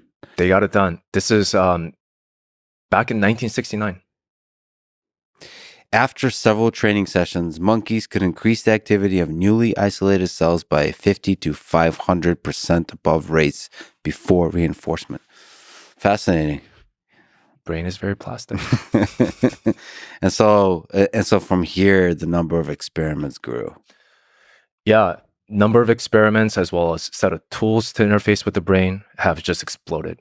I think, and also just understanding the neural code and how some of the cortical layers and the functions are organized. So the other paper that is pretty seminal, especially in the motor decoding, was this paper in the 1980s from Georgiopolis that discovered that there's this thing called motor tuning curve. So what are motor tuning curves? It's the fact that there are neurons in the motor cortex of mammals, including humans, that have a preferential direction that causes them to fire. So what that means is there are a set of neurons that would increase their spiking activities when you're thinking about moving to the left, right, up, down, and any of those vectors. And based on that, you could start to think, well, if you can identify those essential eigenvectors, you can do a lot. And you can actually use that information for actually decoding someone's intended movement from the cortex. So that was a very, very seminal kind of paper that showed that there is some sort of code that you can extract, especially in the motor cortex. So there's signal there, and if you measure the electrical signal from the brain, that you could actually figure out what the intention was. Correct. Yeah, not only electrical signals, but electrical signals from the right set of neurons that give you these preferential direction. Okay, so going slowly towards Neuralink, one interesting question is, what do I understand on the BCI front on invasive versus non-invasive from this line of work? How important is it to park next to the neuron? What does that get you? That answer fundamentally depends on what you want to do with it, right? There's actually incredible amount of stuff that you can do with EEG and electrocardiograph, ECOG, which actually doesn't penetrate the cortical layer or parenchyma, but you place a set of electrodes on the surface of the brain. So the thing that I'm personally very interested in is just actually understanding and being able to just really tap into the high resolution, high fidelity understanding of the activities that are happening at the local level. And, we can get into biophysics, but just to kind of step back to kind of use analogy because analogy here can be useful. And sometimes it's a little bit difficult to think about electricity. At the end of the day, we're doing electrical recording that's mediated by ionic currents, movements of these charged particles, which is really, really hard for most people to think about. But turns out a lot of the activities that are happening in the brain and the frequency band with which that's happening is actually very, very similar to sound waves and our normal conversation audible range. So the analogy that typically is used in the field is, if you have a football stadium, there's game going on. If you stand outside the stadium, you maybe get a sense of how the game is going based on the cheers and the boos of the home crowd, whether the team is winning or not. But you have absolutely no idea what the score is. You have absolutely no idea what individual audience or the players are talking or saying to each other, what the next play is, what the next goal is. So what you have to do is you have to drop the microphone into the stadium and then get near the source, like into the individual chatter. In this specific example, you would want to have it, right next to where the huddle is happening. Mm-hmm. So I think that's kind of a good illustration of what we're trying to do when we say invasive or minimally invasive or implanted brain-computer interfaces versus non-invasive or non-implanted brain interfaces. It's basically talking about where do you put that microphone and what can you do with that information. So what is the biophysics of the read and write communication that we're talking about here as we now step into the efforts at Neuralink? Yeah, so brain is made up of these specialized cells called neurons. There's billions of them, tens of billions, sometimes people quote 100 billion, that are connected in this complex yet dynamic network that are constantly remodeling. They're changing their synaptic weights, and that's what we typically call neuroplasticity. And the neurons are also bathed in this charged environment that is laden with many charged molecules like potassium ions, sodium ions, chlorine ions. And those actually facilitate these, through ionic current, communication between these different networks. And when you look at a neuron as well, they have these membrane with a beautiful protein structure called the voltage selective ion channels, which, in my opinion, is one of nature's best inventions. In many ways, if you think about what they are, they're doing the job of a modern day transistors. Transistors are nothing more at the end of the day than a voltage gated conduction channel. And nature found a way to have that very, very early on in its evolution.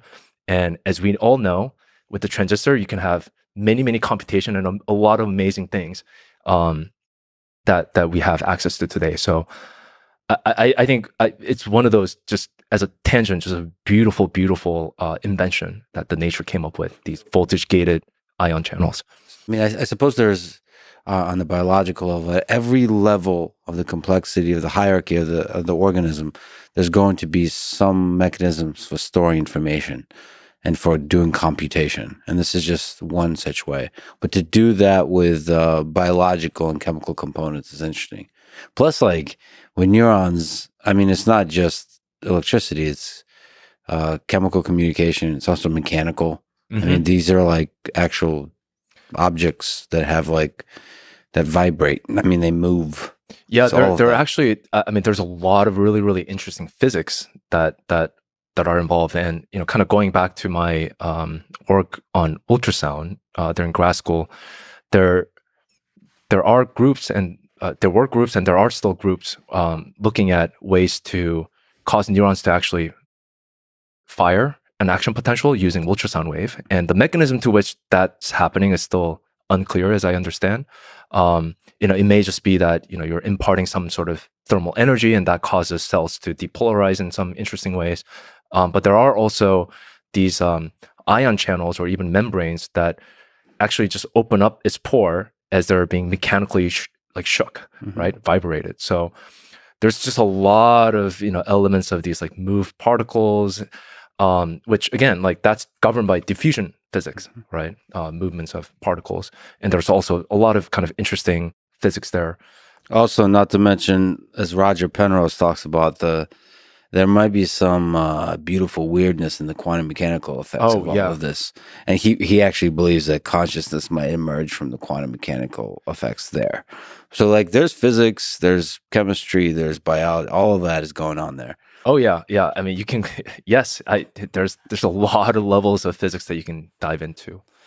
But yeah, in the end, you have these membranes with these voltage-gated ion channels that selectively let these charged molecules that are in the extracellular matrix, like in and out.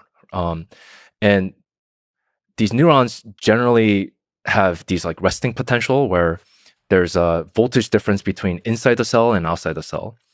And when there's some sort of stimuli that changes the state such that they need to send information to the downstream network, you start to kind of see these like sort of orchestration of these different molecules going in and out of these channels. They also open up, like more of them open up once it reaches some threshold to a point where you have a depolarizing cell that sends an action potential.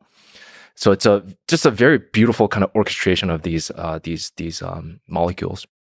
And what we're trying to do when we place an electrode or parking it next to a neuron is that you're trying to measure these local changes in the potential. Again, mediated by the movements of the ions. And what's interesting, as I mentioned earlier, there's a lot of physics involved. And the two dominant physics for this electrical recording domain is diffusion physics and electromagnetism. And where one dominates, where Maxwell's equation dominates versus Fick's law dominates, depends on where your electrode is. If it's close to the source, mostly electromagnetic based. When you're farther away from it, it's more diffusion based. So essentially, when you're able to park it next to it, you can listen in on those individual chatter and those local changes in the potential. And the type of signal that you get are these canonical textbook neural spiking waveform. The moment you're further away, and based on some of the studies that people have done, Christoph Koch's lab and others, once you're away from that source by roughly around 100 micron, which is about width of a human hair, you no longer hear from that neuron. You're no longer able to kind of have the system sensitive enough to be able to record that particular local membrane potential change in that neuron. And just to kind of give you a sense of scale, also, when you look at a 100 micron voxel, so 100 micron by 100 micron by 100 micron box in a brain tissue, there's roughly around 40 neurons and whatever number of connections that they have. So there's a lot in that volume of tissue. So the moment you're outside of that, there's just no hope that you'll be able to detect that change from that one specific neuron that you may care about. Yeah, but as you're moving about this space, you'll be hearing other ones. So if you move another 100 micron, you'll be hearing chatter from another community. Correct. And so the whole sense is you want to place as many as possible electrodes, and then you're listening to the chatter. Yeah, you want to listen to the chatter, and at the end of the day, you also want to basically let the software do the job of decoding. And just to kind of go to why ECOG and EEG work at all, right? When you have these local changes, obviously it's not just this one neuron that's activating. There's many other networks that are activating all the time. And you do see sort of a general change in the potential of this this charged medium. And that's what you're recording when you're farther away. I mean, you still have some reference electrode that's stable in the brain, that's just electroactive organ. And you're seeing some combination aggregate action potential changes. And then you can pick it up, right? It's a much slower changing signals, but there are these like canonical kind of oscillations and waves, like gamma waves, beta waves, like when you sleep, that can be detected because there's sort of a synchronized kind of global effect of the brain that you can detect. And I mean, the physics of this go like, I mean, if we really want to go down that rabbit hole, like there's a lot that goes on in terms of like why diffusion physics at some point dominates when you're further away from the source. You know, it's just a charged medium. So similar to how when you have electromagnetic waves propagating in atmosphere or in a charged medium like a plasma, there's this weird shielding that happens that actually further attenuates the signal as you move away from it. So yeah, you see, like if you do a really, really deep dive on kind of the signal attenuation over distance, you start to see kind of 1 over r square in the beginning and then exponential drop off. And that's the knee at which, you know, you go from electromagnetism dominating to diffusion physics dominating.